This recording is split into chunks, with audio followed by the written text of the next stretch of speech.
One of the things that you have to deal with when you are towing a trailer behind a truck is all kinds of weight calculations and weight distributions and all kinds of a mess. And would you believe that that trailer is probably overloaded for that truck? That's an F-150 frame, chassis, whatever you want to call it, but it's technically a Ford Expedition, so it's an SUV, which actually means it weighs a bit more than a typical F-150. You have to take that into account, and all the people inside, and then all the weight of the trailer, and then all the stuff that's in the trailer. And what better way to do that than to come to Smartweigh at Escapees RV Club, official RV weighing site. So the Weighmaster will be here soon, but you drive into the scale this way and run a whole bunch of calculations and math and scales and numbers and wizardry, and we figure out how much this thing weighs.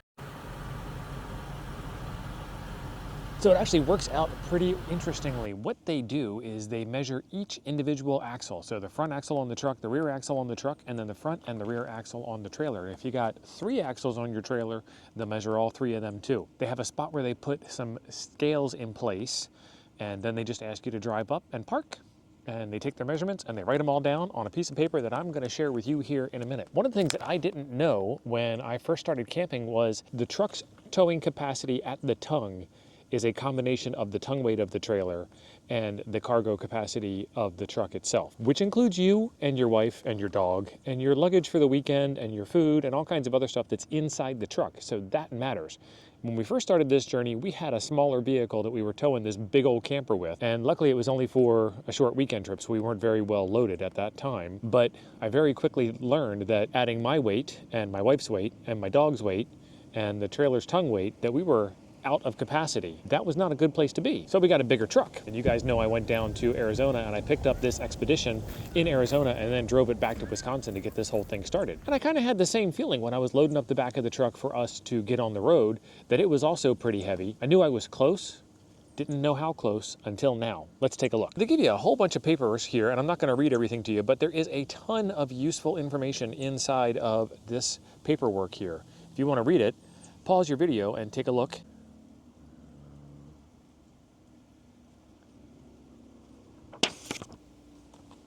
In addition to just weights, they also measure the height of your trailer, and this is one of those static cling stickers that you can put inside the truck.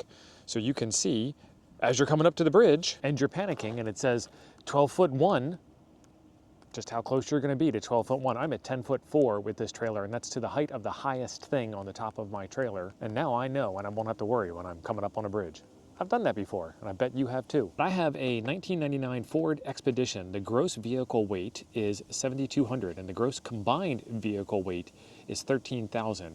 So the 7,200 plus the weight of the trailer cannot exceed 13,000. Remember I told you that they weigh the individual axles? My front axle can handle 3,500, my rear axle can handle 4,128, so I can't go over either of those two numbers, or I start to have axle problems, like breaking axle kind of thing. I have a 2017 Forest River Rockwood Mini Light. That's a lot of words, that's a mouthful, but it is a bumper pull. I'm not pulling it with my bumper, I do have an official trailer hitch, and the gross weight of the trailer is 5,576 pounds. So 5,576 plus 7,200 should be under 13,000. Don't have a center axle, so none there. And then the trailer can handle 3,000 pounds on each axle, or 6,000 pounds total, which is pretty close to 5,576. It's good that the axles are overrated for the maximum weight of the trailer. They do ask that you have full propane tanks and full freshwater tanks, and empty your gray tank and empty your black tank, and then have your normal travel day loadout. So that's another thing that we took into account here while we were doing all of this. They ask a bunch of information about your tires, and part of that is the load range. You can look up this load range here, and this will actually tell you the weight of your tires carrying capacity, and then T is your speed rating, and then what your normal tire pressures are. You can adjust your tire pressures to be able to carry more or less weight, or accommodate the weight that you're carrying better, and that's going to be beyond the scope of this video. They also ask for the age code on your tires, and as you can tell, these tires are actually not that bad. This is the second week of 2021, this is the 46th week of 2020, but all in all, they are in pretty good shape. And they do account for dualies, so I could have the inner wheels on the left and the right as well, but it's not a dually SUV, so I don't have those. Then they ask the same thing about the trailer tires, and trailer tires are load range D, and they do have higher tire pressures on them. And the age code on these, you guys saw this in a previous video, This is the 42nd week of 2021. And then they sit on the shelf for a couple of months until somebody finally buys them, and then you get them. So now we get down to the really interesting stuff that you guys are worried about. I'm going to fold that over a little bit. And they're measuring it without the trailer and with the trailer. And so the front axles were 1,500 and the rear was 1,400 with the trailer. So we actually unloaded some weight from the front axle, and then the rear was 1,700 and 2,100, and we added more weight to the rear. So they're telling you the different numbers and the different math that they do here, the gross axle weight, front and rear, and you can see that I am over the trailer weight in the back. Right front, right rear, left rear, and then we add them all together here to get you all the fun stuff. Gross vehicle weight without the trailer is 6,500, and then with the trailer is 7,250. And you can see that I am 52 pounds over my cargo capacity with all the stuff that's in the back of the truck. My tongue weight is 750 pounds. My gross vehicle weight on my trailer is 5,250, and then my gross combined weight is 11,750 up here. And again, my gross combined weight of 11,750 is less than 13,000.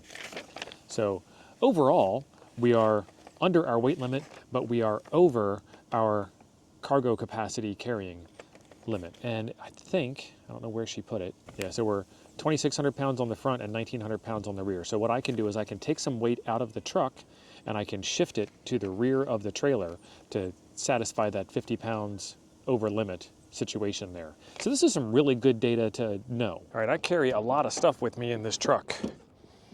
If you guys have seen, you know that I've got a whole bunch of stuff in here that I'm always working on and always making videos for, and I've got printers and tools and radio gear and electronics and camping supplies. So we have to figure out what we're going to move from the truck into the trailer. I pick myself up and get back in the race.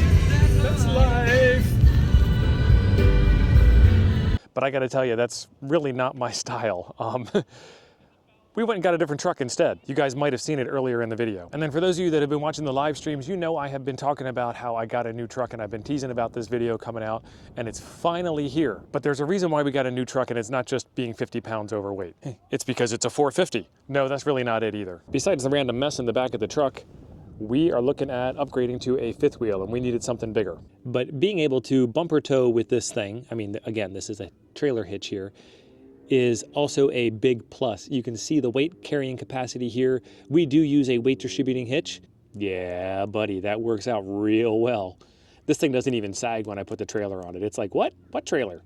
It's fantastic. Remember that weigh sticker? Let's get that thing installed right now. And then I highly recommend putting it up here by the mirror for a variety of reasons, but one of those is that it is out of the way of your field of vision. The other one is it's right up there, which is pretty close to where that sign is for the bridge.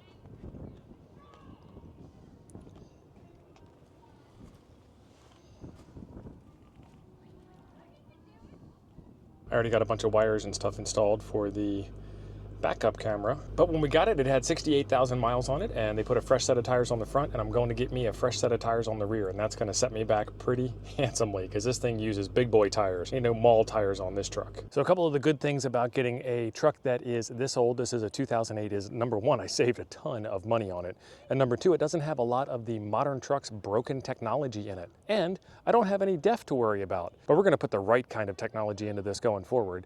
And one of those things that we started out with actually came with it when we got it, which was pretty slick. This thing has an extra 40-gallon fuel tank. So now I'm not worried about pulling the truck and the trailer into a little tiny gas station that it doesn't fit into. Bonus. We were looking to get a fifth wheel in the future because our camper is our starter camper and we are done starting, and now it is official. We need something bigger with some more space because I want to get a bunch of stuff out of the truck and I want to be able to have some space away from the other person in the trailer, and I'm sure she does too on occasion. So that's another reason to get a big fifth wheel. We were looking at a Ford F-250. I looked at a couple of different websites to see where I could get a good F-150 that was close to Galveston Island, because that's where we were staying. What I found was this one here, and it was a good price, and it had all the right features we were looking for, and it was the right age and the right mileage and the right cargo capacity and towing capacity and all that jazz, then 250 would have been fine. So I went to the website to figure out what their address was. And while I was on the website, they had an internet special that was an F350 dually, dual rear wheels. So obviously the 350 can tow a lot more. Is it in the same kind of condition? Yep. Does it have the same or better towing capacity? Yep. Are we going to go take a look at it because it's $5,000 cheaper? Yep. So we got in the car and we headed up to the dealership. It was about an hour north of Galveston Island. And from there, we took a look at the 250 that we saw on the website. It looked pretty good. It smelled kind of a little bit like somebody was smoking way too much stuff in it.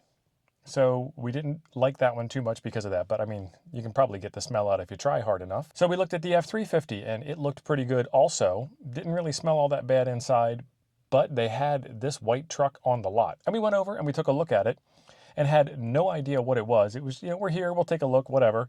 It already had the fifth wheel in the bed, and it already had the extended fuel tank, and it's an F450, which means it can tow anything that we can throw at it. If I have something that a 450 can't tow, I'm probably also going to have a whole bunch of campsites that I can't go to because it's too big and too long and won't fit anywhere, which is another concern when you're looking at a camper that a lot of people don't think about. Small campers actually weigh a lot. Nobody thinks about that. And really, really big campers don't go everywhere. Fifth wheel is over 24,000 pounds. Cargo capacity on this thing, just shoving weight in the truck bed, is 6,000 pounds. This thing is a beast. And towing the trailer, I have to kind of remember to get my foot out of it because this thing will easily do 80 miles an hour plus with the trailer attached to it as if there was no problem whatsoever. So the journey continues. The moral of the story? Don't weigh your rig because you'll have to buy a new truck. Nah. Weigh your rig for safety reasons, know what you're towing, know what you're doing, and make the appropriate adjustments. And the smart weigh system will help you out. And if you are not in an area where there is a smart weigh, the CAT scales also work the same way, and they are open to the public, and you can use an app on your cell phone to do it. So we will be going to the CAT scales with this truck and that trailer in the future. I'm the kind of guy that makes videos where I try to break down really complex issues into really simplistic things. And in this case, towing cargo capacities is a really complex issue. And the short answer is don't go over your weights and know where to go to figure out whether you're over your weight or not. So be sure you're subscribed if you like stuff like that. There's a video right up here I think you'll like next. I'll see you over there.